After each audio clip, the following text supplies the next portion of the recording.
Alright, I started the camera by myself, so wait for Ross to get back. Way to build an audience. Sorry about that. I wore myself out during that last episode. Jeez, that was a lot of talking.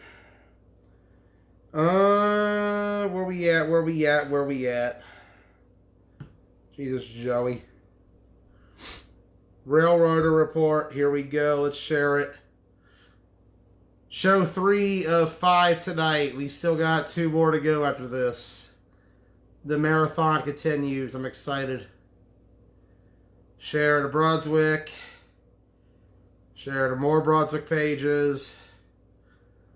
Share to all the Brunswick pages, because tonight is all about the Brunswick Railroaders and this weekend's matchup with the Baltimore Rams.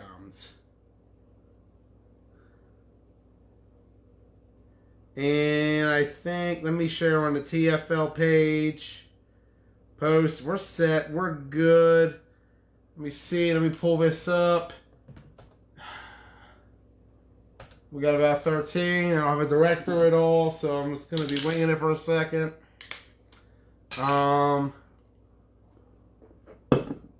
Here we go. 17 views. Oh, that's the wrong episode. Hold on. What is wrong with Facebook? I'm just trying to pull up the video so I can watch it. Sorry about that, everybody. I'm not trying to stall or anything. I'm literally trying to just view something. There we go. Railroader report.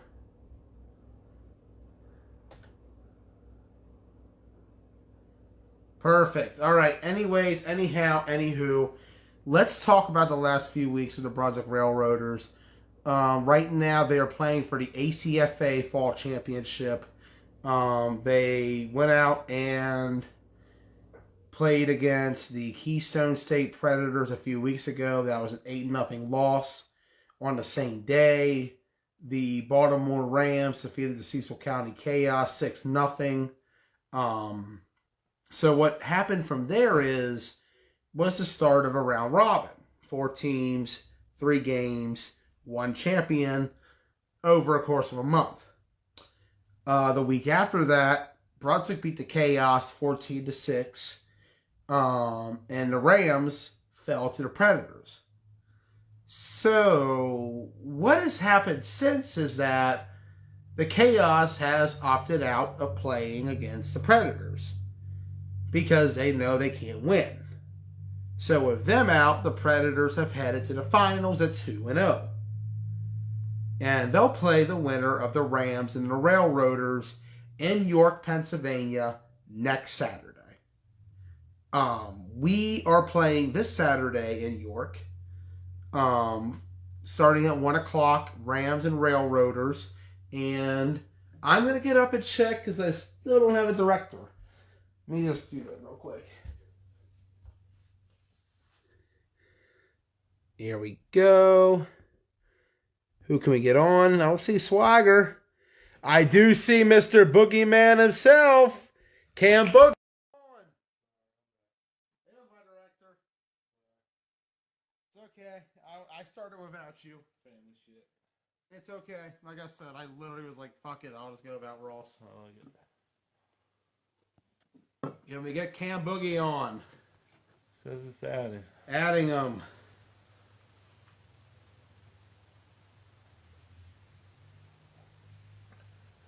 It's working. Still adding. All right. Suspense has got me like, I don't even know right now. Still adding. Still adding. Mr. Boogie. Got him. There he is. Cam, welcome to the show. What's up, man? You got a pair of headphones? Yeah, I got some. Yeah, put them on real quick because I'm actually.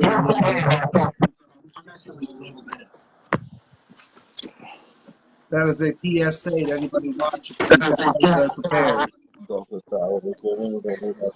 I'm not worried about hitting it sideways. As long as you can talk up here.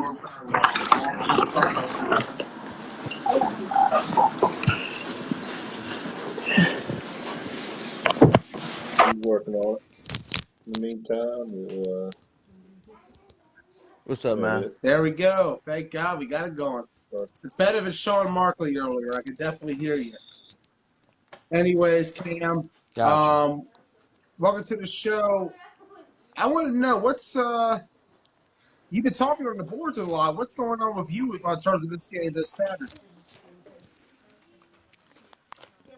With me, I'm talking because I like Brunswick. I definitely like them. That's a gritty team, a hungry team. They play together. They play discipline. They definitely don't bring no drama to the game, and they bring out the best in their opponent. And as everybody know, when I first played them, my hand was broke, so I really couldn't do much but run the ball. So this is an opportunity for me to play them again at my full strength. So I'm looking forward to it. So you'll be lining up with the Baltimore Rams this weekend. Yep. All right. What can you take out of the I've first been with game the when you played for the Assassins against the Railroaders going into this one? uh by the way, it was a great game. I take nothing away from that. It was a That great was a game. really good Far game. as Ross, I think it you was were in a attendance yes. for that one, actually, the Railroaders and the Assassins. I was. Yeah. All I'm gonna say is if I'd have played the whole game, it'd have been different. But like I said, by me having a fractured hand, really couldn't do much. Um, Not only that, I think as Assassins, we took Brunswick lightly by them being a new team. So we was like, we the defending champs. A couple guys like, man, I'm not gonna show up for that game. I'm gonna do something else. So it was like we took them lightly, but at the same time, Brunswick really punched us in the mouth Mm. first. You do that to a good team like the Assassins, it's gonna be hard fighting back. But I mean, I take nothing away from that game, man. That was a great game. I think about that game so much. I still watch that game to this day. That was a great fucking I game. 100% agree, man. And we're going to have it up again later this week. Friday, we'll be posting it. Assassins, Railroaders, taking a look back at the last time Cam Boogie took on the Railroaders and what should be a much different game this Saturday in York, Pennsylvania, 1 p.m. kickoff. Um, have you been? I haven't been able to follow the Rams so far in this playoffs. Have you been on it the whole time, or just been on? What's the story going on? No. The Rams are my spring team and fall team. The Assassins are just my summer team. Okay, that's what I was wondering. So Like I said, I'm very new to yeah, I've semi-pro. been I'm only about 3 months in now. yeah, Still trying to get some things to yeah. learn. So I was there when we played Chaos and when we played the Predators. I was there in the beginning of the season in March when we played team out South Carolina, and the whole season got delayed because of COVID. But yeah, I've been with them since the beginning of this year. So yeah. Okay. Going back over the playoffs so far, your thoughts on the games up to this point? Going back to the first off the Chaos game, which I actually drove past you guys on my way back from York. I did get a chance to watch because I had to rush to Frederick for another gig, but it looks like Right. a pretty good game going on. Your impressions on that matchup with the Chaos back a few weeks ago in York? Uh, like I said, man, I take nothing away from the Chaos. That's a good team. They're still trying to find themselves too, as you can see. But with us, I just think like you got a lot of good ball players that are just coming together playing with each other. So like we didn't have that chemistry that first game. We was worn out. Some of us haven't played in 6 months, 5 months, Mm-hmm. whatever. So, but I mean, it was a game. Definitely went in overtime. I threw the game-winning touchdown to Darius, one of our wide receivers. But the game definitely could have been a high school game with both teams if we'd have gelled right then and there, or if that team was to find itself, it'd have been a high scoring game. Because both teams was moving the ball, just couldn't punch it in. Very tough game. 6-0 was the final in overtime, man. What a battle. Yes. Does Yep. somebody have film of that game? I would love to see it. I think it's film out. I can check for you. That'd be great because I think that it sounded like a really good game. But what exactly went Yeah. down a week later against the Keystone State Predators? Oh man, that was another. It's just like we put ourselves in these situations where though we just be having good games against teams. That right there was more of a defensive game. Score was 8-0 all the way to like the fourth quarter, and Predators got a safety on us, and with bad play calling on our end, we was in a situation that we could have prevented that. I could have been smarter than that and did something else, but it was bad play calling and led them up to scoring and winning 12-8. So it was a good defensive game though. It sounds like a really good game. Fell to the Predators. Now you face the Railroaders this Saturday in York. You already saw them this year. We know that you're the real deal and everything else out there in the semi-pro circuit. Um, Thank you, man. I feel like this is going to be a really tough challenge for the Railroad. This is a much different game than that Assassin's game in my eyes. This is much different. This is not, and people don't realize this, is that everybody is different on every team because you're surrounded by different Hmm. personnel. You're surrounded by different Hmm. coaches. It's a whole other game when you switch like that. And Cam, you're talented. You're great on the field. But a player like you, Thank it you. could be a big X factor for this game coming up against the Railroaders. And I feel like it's going to be a really good game. It's gonna be a great game. I can already say it's gonna be a great game. This game might comes down to who have the ball last. I think so too. I think this is going to be a battle back and forth. Um, this is going to be good. I really look forward to this matchup. Really look.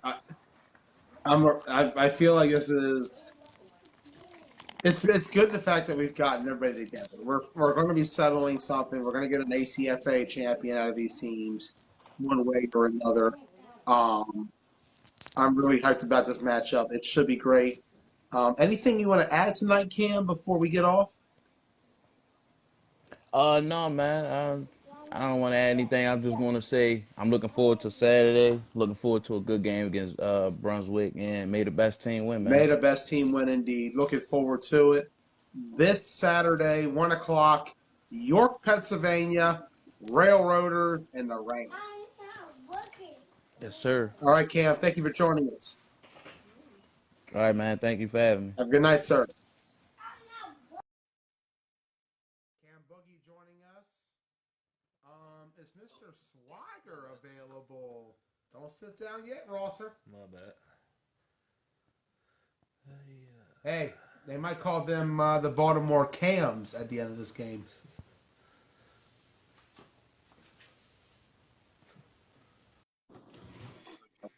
There he is. There's Swagger. Right? You're There. correct. Man, I don't like coming on after Cam. I got big shoes to fill. That was a great interview. Go your lead into the game was perfect. You stole all my thunder there. Cam stole all my thunder. He's articulate. He's high IQ. Um, he's a great guy to have in the semi-pro world. As you know, he does a great job online on social media, and that's what attracts fans to the games, and it's what makes for highly competitive games. And we look forward to seeing him too. He's come down to watch some of our games down there in Othello. I think he offered to come in one day at halftime when we were struggling. So yeah, it's gonna be great to see him on Saturday, and wish him all the luck. And I'm happy he's healthy. Sean Moat said the same thing online. Sean's looking forward to the rematch with a fully healthy Cam, and yeah, we're going to know here in a few days. So it's great. Very thankful, very thankful about this game. And I'm glad that you guys are getting an opportunity to play for a championship. I'm going to apologize to our viewers. We haven't been able to cover much of the Railroads the last few weeks. Schedules have been kind of hard, so we haven't been able to talk about this much. But this has been an awesome tournament so far. So Brian, tell us how this all came about. Okay, very easy, very easily. Chaos. Okay, yeah. So Brunswick, as you know, we have played. We played the Assassins, 2019 TFL champions. We played Richmond Jets, Richmond Stars. We played Franklin County Tigers. Um, so we played some good teams, and if the TFL was going to play this year, the Cecil County Chaos was going to join the TFL. So we all been looking for exhibition games. That's all we got right now in 2020. So we had almost come to a gentleman's agreement with the Chaos to play at Othello, and they happen to join this tournament up there in York, and they had to back out playing us. But then what happened was the semi-pro team from Philadelphia, the fourth team that was in this ACFA fall tournament, they wanted to back out. So talked to the commissioner of ACFA, and he also has a team. He has a team from Philly, and he said, "Hey, Brian, take my spot." And it was set up originally as a 2-week tournament. The two winners play each other for the championship, and the two losers play each other for third. And we agreed to that. And probably, I think, after we lost to the Predators, the format kind of changed into the round robin tournament, and so we had a little bit of life. It meant that we were playing upwards of four football games, and but it breathed life into us, and we were able to pull out a victory against the Chaos. So it was an enjoyable game. I think all of our games this year have been pretty enjoyable, and it sets up this big matchup against the Baltimore Rams. And as you know, Sean Taylor, we have guys from Baltimore that are very familiar with the Baltimore Rams, and I think they actually reached out earlier. They wanted to do an exhibition with us, so now it's going to happen. We get to face Cam twice. Again, your introduction, your lead-in was perfect. If you chart all the scores, you can see that this game with the Rams in the Railroaders is going to be a great football game. The scores we had against the Predators, the scores that the Rams had against the Predators, very similar. And then likewise, the scores with the Rams against the Chaos in Brunswick versus Chaos, very similar. So I agree with Cam. Maybe it's whoever has the ball last. It's fortunately probably going to be low scoring game. It's not good for the fans. I own the team, and our offense has struggled ever since about the second quarter versus the Assassins. So when you don't put up points, you don't move the board, you don't move the ball, and damn it, we've punted 20 times in 2 games, and I'm on the punt team, and tired of that shit, and it's not good for the fans. It's not good for a good football game. So unfortunately, Saturday we're probably looking at probably another low scoring game, but it's going to be a grind. Just because they're low scoring doesn't mean they're not good football games. Honestly, Brian, I'm going to say it. I think you guys offensively looked better last week against the Chaos. When I say last week, I mean 2 weeks ago, but you know what I mean. I think you guys look better against the Chaos than what you did in any other week prior to that. I think you guys made the right move at quarterback to swap the. I don't know if Ricky was unavailable. I'm not sure what the circumstances were. I'm not going to try to pry into it. I know that. I'll address it. Okay, go ahead. So yeah, obviously we won 14-6 versus the Chaos. Our friend Mike Beachley had Cente's long defensive touchdown called back, or it would have been 20 or 21-6. Would look a little bit better, but we had that unfortunate penalty. I don't think as a team we're happy with the offense. But getting back to the quarterback situation, Ricky was unavailable. Ricky was out of town on October 24th, he's back. So, we got Ricky back, and I love Ricky, and I don't I don't fault number 36 at all for our struggles scoring points. I can tell you the dozen passes we've dropped for Ricky, and I can tell you every running play that was one block away from big gains. And we were out Seth, right? And Seth is our horse. He just brings something to our team. He's been with us since alumni, and Seth is the heart and soul of our team. And just I love the man to death. And we had Seth back on the 24th against the Chaos. Probably a little bit rusty. But anyway, so this is going to let us probably move Terrence back to defensive back. Terrence is what, 6'2", 6'3", 210, maybe 200 pounds, 210 pounds. He is physically a great athlete. That much I could tell. I remember the first time I saw him last year was when you guys had him in flag against ADR, actually. I remember that game. Weren't we leading up to halftime or something like that? You guys put up a fight in that game. You had a touchdown called back in that game against a team that I said earlier on in my previous show was the best in league history. Right. Well, I think it goes back to what Cam said. Obviously, Cam's high IQ, very knowledgeable, very articulate. And for better or for worse, Brunswick, we're going to come out there and we're going to punch you in the mouth. And exactly. And the history shows it. Right. Against that ADR team, like you said, we did have Terrence, but we came out in our Maryland eye. And for flag football, it's a little unusual. It may have been the first time you ever saw that. And second time for me. Oh yeah, you saw it. It's the first time you may have seen it in flag. And my dad did it back in the day. Right. But ADR didn't like that, and there were multiple personal fouls, and they were shooting themselves in the foot, and we had some good things going. And Terrence ended up tearing his quad, I believe. It's the second time he tore it. Yeah. So, but we don't need to get on here and talk about Brunswick Railroad or flag football. It's no bad juju. It's successful. What's that? No bad juju for the weekend. No. But yeah. But anyway, so putting Terrence back there on defense, we can put him on an island.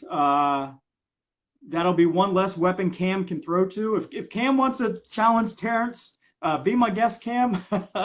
But I wouldn't vote for it. And so anyway, we get Ricky. Ricky is back.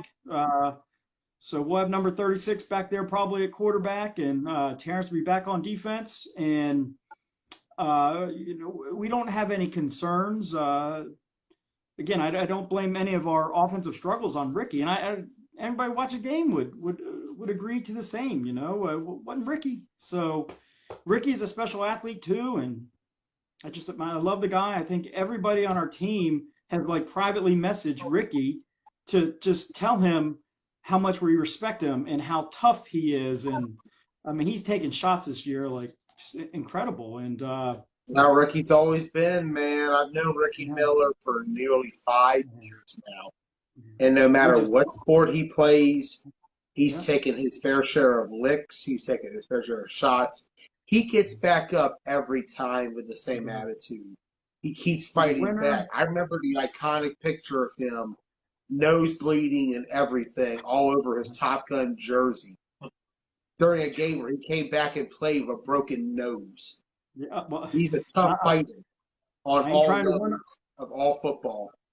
I'm not trying to one-up you, but his last game, he had a bloody eye. His eye started bleeding, And I didn't know that. I did not know that. He went to practice last week, the week after that. I said, Rick, what the hell's wrong with your eye? He's like, don't worry about it. I'll be fine. Man, you start hurting eyes in football. That's pretty serious. So we love Ricky, and Ricky loves everybody. He's a great leader, and his IQ is off the chart, and just we love all of our guys, man, from Sinte to Ryan Lockhart to Coach Dave to Nick, our left tackle, man, Scott Kiefer. Like, man, I like our team. We got good makeup. You know, we may not win, but guys love each other and support each other, and we have a lot of fun. And I just basically, I know I've been on here too long now, but closing it out, like we are so fortunate that as bad as 2020 has been, at least there's a championship that's going to end it, you know, and whether that's the Predators or the Rams or the Railroaders, at least there's some finality to that, you know, and a lot of semi-pro teams, a lot of football teams haven't had this opportunity in 2020. And shout out to the ACFA that made this possible, and shout out to the field up in York and to the referees that come out, the fans that come out, and you know, we've been playing these exhibition games, and how do you play them? You know, do you play your starter 75% of the time, and you put your backups in? At least now, like Saturday, whoever loses goes home. So there's no coaching consideration on, you know, getting guys playing time, and both teams, the Rams and the Railroaders, we're going to leave it on the field, and it's the way it should be. And yeah, I'm looking forward to Saturday. You know, and we do have complications with flag. You know, this is the Washington County Flag Football League's opening weekend on playoffs, and Yes, we actually addressed that in the previous episode. Yeah. A lot of guys from Ruckus will be playing for the Railroaders this weekend. Yeah. And you know, not just that, but there's other players who are in the league who'll be playing for you guys as well. But you know, it's one of those things where you guys did what you had to do to make sure the game happened. Right. They're welcome for the Sean Modes thing. I'll just say that. Ross says you're welcome for Shaw Motes. We are what? Or welcome? Oh, yeah. Right. Sean messaged me earlier. He said he wanted to be quarterback for semi-pro this weekend. So I said, I'm not letting that cat out of the bag. But yeah, so at 1 o'clock, at 1 o'clock up there in York, we're going to have a caravan of cars show up.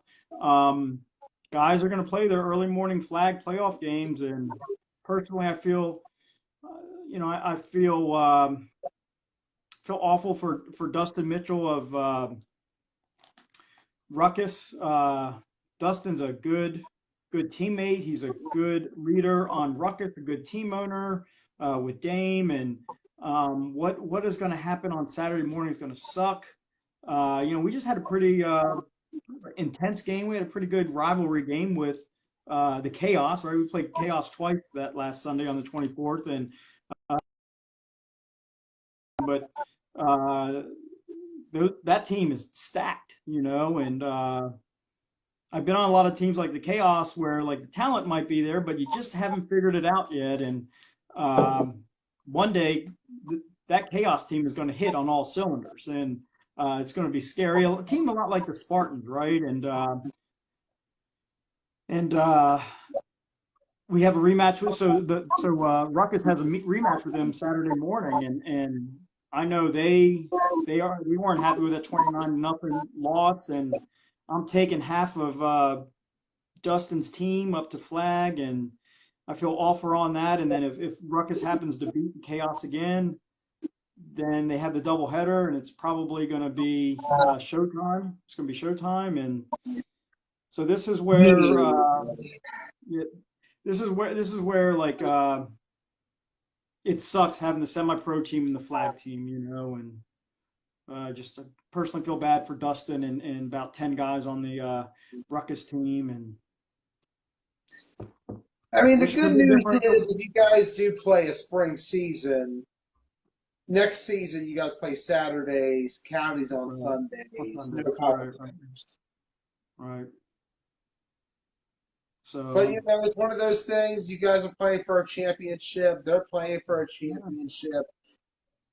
But what drove all this was Halloween was on a Saturday. If Halloween wasn't on a Saturday, all this would have been decided already. And it's 2020. Everything is jacked up. So For all we know, on Saturday a snowstorm could hit and we get a foot of snow and there's no game. That's a good point. It could happen where maybe we get the semi-pro game in and county's canceled, or maybe we play county and the semi-pro game's canceled. Who knows? It's 2020, I'll tell you, brother, you're going to be at York. You never know what can happen in York. Oh, really? My grandfather was from up in York, so I've been up there a lot. Never played a football game there, so looking forward to going back up there. And yeah, kind of for both teams, it's both road games, and I'm looking forward to the break a little bit. I think what we've had the last 4 or 5 games, I've hosted them, and that creates so much work for me. So looking forward to a road game. I got to do a lot less of the work and concentrate more on football. Maybe I'll get to block a little bit on a wide receiver screen or something like that on offense. So Classic Swagger blocking. right. When you're old, that's all you got left. Hey, body up. I'm gonna tell them I have COVID. I'm gonna spit on my gloves and say, back up, make them run from me. Let's talk about that, Brian. You had Corona? Corona, that's right. I got Miller Lite. I got Miller Lite tonight, so yeah, caught it down at work. I don't drink that. Hey, shout out Miller Lite, even though Broad wasn't done. I liked your pint. I like those aluminum bottles you have. They're my favorite. But This yeah, one, just real quick, oh yeah, I love that this one. I one. love it. Yeah, I love it. It's what I take when I kayak down the Potomac. That's because it's nice because you put the lid back on, you ain't gonna get the Potomac River water. You don't got to drink that. So, maybe I drank a little bit more of that Potomac River water. I wouldn't have got COVID. But yeah, just quickly, I work for United States Coast Guard, and I work at headquarters down in D.C. And we had a breakout down there in D.C. I've been going to work about twice a week, and I caught it on October 1st, and COVID lasted about 16 hours for me, and I slept about 10 of those hours. And as soon as I got it, it went away. And the time I got my test results back, that was 2 days from me being out of quarantine. So I had it about as best you could have it. I did lose all smell and taste. If anybody starting to get a head cold or a flu and they notice they can't taste anything, that's your sign. That is your sign. 80% of people lose sense of taste and smell. So if you lose that, go get tested. Sean Taylor had it. We had a couple guys on Brunswick have it. Sean Taylor and Rome both had it. They made a trip out to California and got it somewhere. And Sean, Rome, and I all have very similar stories. Those guys were a big help to me when I was going through it. Sean Taylor and I, we talked all the time. I said, hey, Sean, this is going on now. How's it going to be? And we had similar stories where, like, when we started getting our taste back, it was the same thing. It was like candy. It was like, I think Sean really, the first thing Sean could taste again was Skittles. The first thing I could taste again was like chocolate sauce. And Shit. yeah, so Sean really helped me, and Rome helped me, and just appreciate our guys. And yeah, but all clear. I've been cleared since like October 12th. So I've already played a football game, but I still might tell that defensive back I got COVID. So give this guy 10 yards. I mean, it's a great game plan. I mean, tell them you got COVID, or they're not going to cover you at all to give you at least 15 yards off the line of scrimmage. Right, that's what they do anyway, man. They can't. They don't want to. They don't want to get burnt by a 46-year-old, man. All these guys play 10, 12 yards off me, man. Like, come on, check up, I mean, they don't call you the Joey Edelman of Brunswick for nothing. Man, that was a good game, Joey. God, I need my man Ian back. He's my Tom Brady. I've been messaging him a lot. We've been talking a lot today, and we have good, respectful conversations about politics and the election. And so we've been obviously talking a lot the last 24, 48 hours. And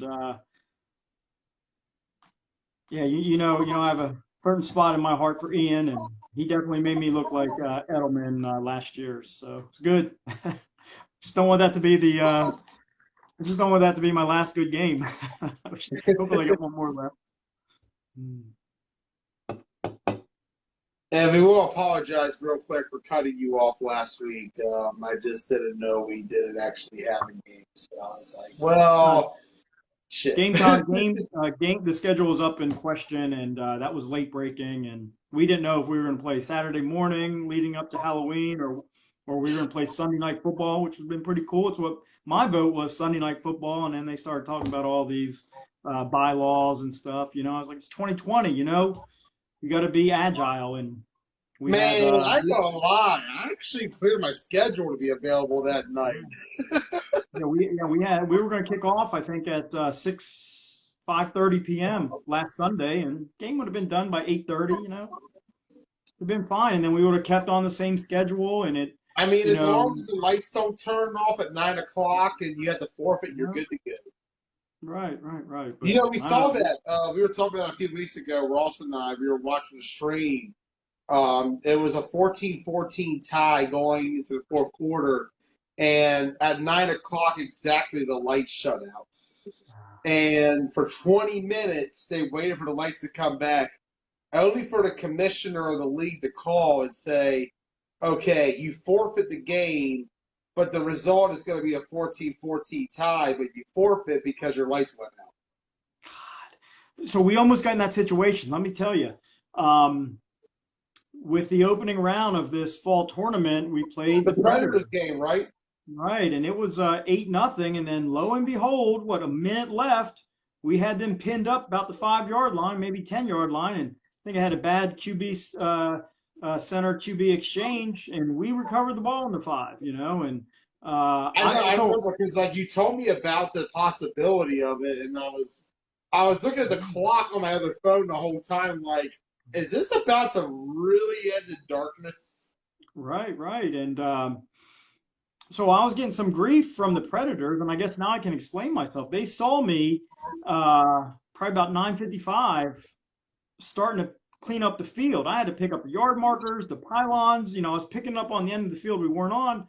They had the ball. I thought they were just going to be in victory formation and kill the clock. And I guess we had enough timeouts left where they had to try to get a first down. And, I'm cleaning up the field, and all of a sudden we got a football game again, and I don't want to talk about that. You were like, I was up in the booth with Ashley Longerbeam, and I looked at her, and I was telling her about, the possibility of it. And we saw you going to get the cones and stuff. And I'm like, see, Swagger's already like, let's get the fuck out of here. We got to go home. And the ball goes up between the guy's legs. And I'm like, holy shit, Brunswick's about to tie this. And Brian's already cleared off half the field. What would have overtime been like if, say, you guys scored and it would have been 8-8? Well, I mean, I fibbed a little bit. I told everybody we had to be off the field. The lights were going to come off at 10:15. In actuality, they were going to go off at 10:30, but I wanted 15 minutes of wiggle room. Okay, because I remember that you told me 10, and I was like, I looked at my phone, and I was like, we get this game done, or... It was a pretty long game, though. The first half was actually 85 minutes long. This NFL clock, I think they had some fight, had some injuries, and but it's a good question. It was about 9:55, and we would have started the overtime period. If we're playing NFL rules, that's only a 10-minute overtime period. If I'm correct, the NFL took that back till 10 minutes. So probably both teams would have had one drive. We probably would have got overtime in, but then we would have been cleaning up the field with our cell phones as flashlights, And yeah, I got flashbacks to the Assassins game where they shut the lights out on us while we were cleaning up. Oh, I can tell now. I can give you the backstory on that. On that game, I was promised that those lights were going off at 10:30. Those lights went off at 10 o'clock. We were helping Big House get off the field. He's in his wheelchair, and we had a truck down there for him. And I was livid. I was really livid. It was a tough football game. I think we had injuries in that game. If Cam can probably agree. Cam can probably back me up, and the whole Assassin sideline still needed to be cleaned. And I told that ranger, I said, look, if there's trash on this field, that's your fault. They told me I had till 10:30, and so first year owning a semi-pro team, and I'm learning, lessons learned, and um, yeah, that was tough, Joe. But you're right. Yeah, when those lights went out, Yeah, I was like, damn, really? Like they just shut it out on us while we were leaving? Like I don't hey, and shout out to I'm gonna give a shout out, man. We gotta give a shout out to the Parks and Rec around here. Like they if you take a look at how Maryland has handled the COVID situation, yeah, I remember I was reading a post in MAFL League, the Mid Atlantic Flag Football League. They were talking about how the park ranger there said that they were going to issue fines for just playing pickup games in the park. And then I yeah, looked at how Frederick County handled everything. They gave us a platform, they gave us a field, they gave us a season when other counties in Maryland weren't even giving us yeah, well said. Hats off to Frederick County. Um, Well, I have some thoughts on it. They did leave us alone. I get warned every game. Hey, your crowd last week was, too many people, not enough masks, blah blah blah. What people don't understand is it cost me $700 to rent that turf field. Okay, that. that's just a turf field. Then there's $300 for refs. There's some other fees involved. I'm looking at every home game I play is $1,200, and that money just don't fall out of the sky. We don't have a money tree. So I need to charge tickets, and we need to do 50-50. It's great they built these multi-million-dollar facilities, but they're going to cost money, and we need to bring in money. We need to bring in money and to offset that cost. We're not making any money. I can tell you that. But I just wish, I mean, we don't want to get political or get down deep into COVID, but like, Yeah, let's not. you got three options. If you want to come to my game and pay the $7 and sit in the bleachers, that's your right. If COVID bothers you, if you are high risk, if you're older, it's your right to sit outside the fence. And those seats aren't bad, right? Like I just punted the last game from the back of the end zone, and I looked over at someone in fans and said, "Hey, anybody want to kick this for me?" So those seats are good. Like I'm 3 yards away from the fence. It's kind of like indoor football. And the third option is I provide live streaming service, right? So if you don't want to come inside the fence, if you don't want to sit in the bleacher, if you don't want to sit outside the fence, you can stay home and watch it from your phone. So the point being is anybody that shows up to our games, they've accepted that risk. They've weighed everything out, and for them, it's okay for them to watch that football game, and that's how it should be. It should be just like how Halloween was Saturday night. If you're okay with the risk, if you're not high risk, if you're healthy, whatever, if it doesn't really affect children, put your light on and hand out candy and let your little kids go around and trick or treat. But if you're high risk, if you're older, don't take the grandkids out. And that's just how we should go forward with this pandemic. We're in it about 11 months now. We know how it works, and things need to open up, and people need to be able to do their job. And the people that are high risk or older, and you might just have to sit out a few months or a year, but you can't do that to the entire population. So I'm off my soapbox, and that's just how I feel. But yeah, kudos to the Parks and Rec. Thank God for Frederick County. We got in like we're going to have in about 7 or 8 games this year, and that's just my thoughts on it. They want me to police people with masks and social distancing. I'm like, dude, I got to go kick this ball off. Like really, these are grown ass adults, and they know what the risks are, or the lack of risks, to be honest. And honestly, a lot of us have been playing with the risk for the last 6 months. Back in May, we started practicing. You guys started practicing semi-pro. We started bringing back flag football. We've just been going since May. And,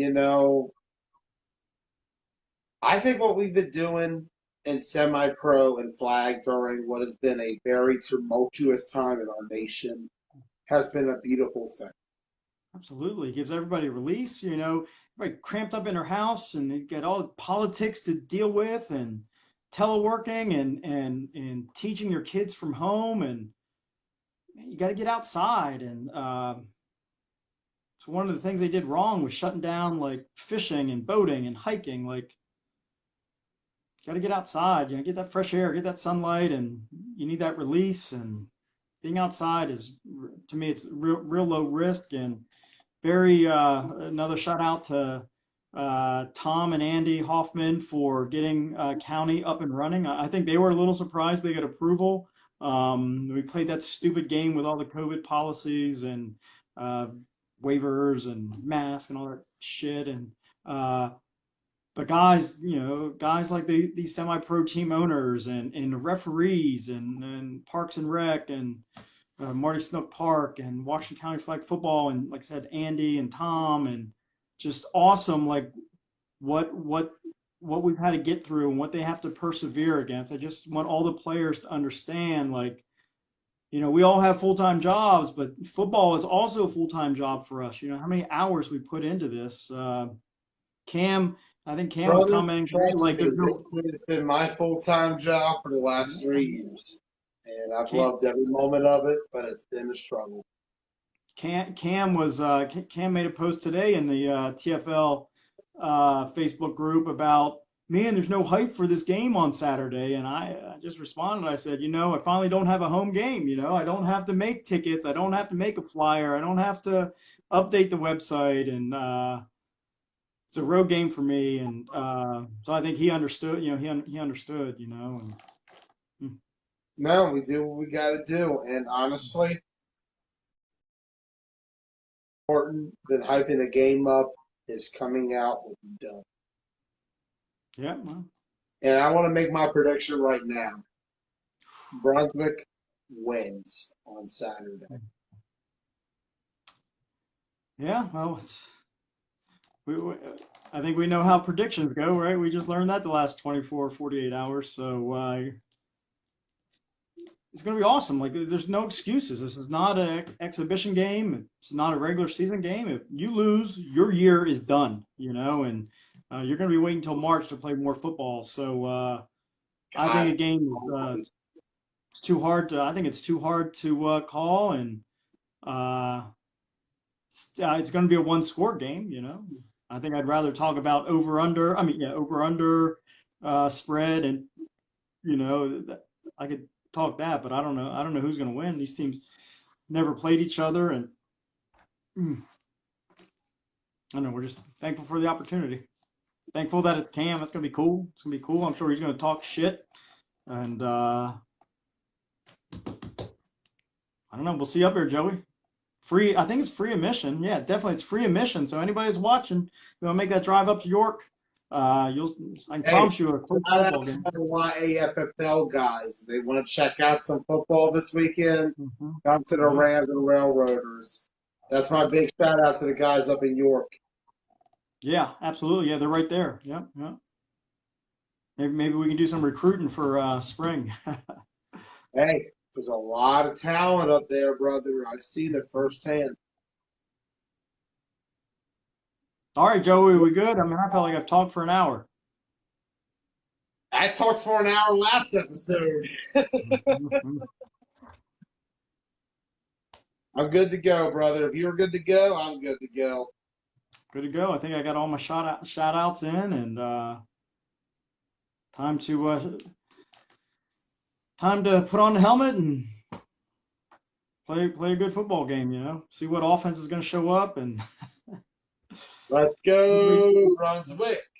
Go Brunswick. That's right. Hills, Whores, and Liquor Stores, Joey. We got the best moniker. Hills, Whores, Liquor Stores. You can't beat that. I know we can find all three in one corner. I know where you can find all three in one house. All right, Brian. You have a good night. Joey, thank you for everything you do. We love you, and we look forward to seeing you Saturday. Make sure you interview Cam on Saturday pregame, and I don't know. Hopefully, we got 2 more games left this year. We'll see. Saturday will tell us that. We need to talk about Saturday, actually. Okay. All right. Yeah, let's talk. I'm going to see what I can do to help you all. Okay. If I have to put a helmet cam on and do the play-by-play, maybe I can do that myself too. I don't know. Let me. I'm going to help you guys out. I'm going to try to get somebody to help out. Okay, that sounds good. All right. That's